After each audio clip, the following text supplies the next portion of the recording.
نحمدہ و نصلی علی رسولہ الکریم۔ سکھر سندھ پاکستان سے ہمارے پاس سوال آیا، کیا ڈینگی سے بچاؤ کے لیے مسجد میں مچھر مار اسپرے کر سکتے ہیں؟ نہیں تو اس حوالے سے یاد رکھیں جی، جس اسپرے میں بدبو تو بدبو والا اسپرے استعمال کرنے کی اجازت مسجد میں بدبو والا اسپرے استعمال نہیں کر سکتے۔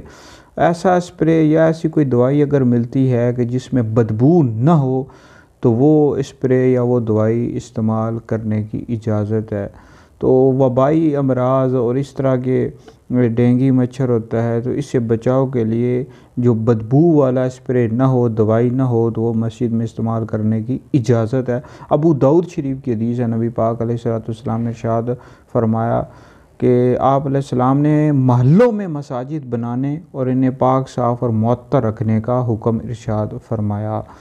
تو لہٰذا جو بدبو والا اسپرے نہ ہو اس کو استعمال کرنے کی اجازت ہے۔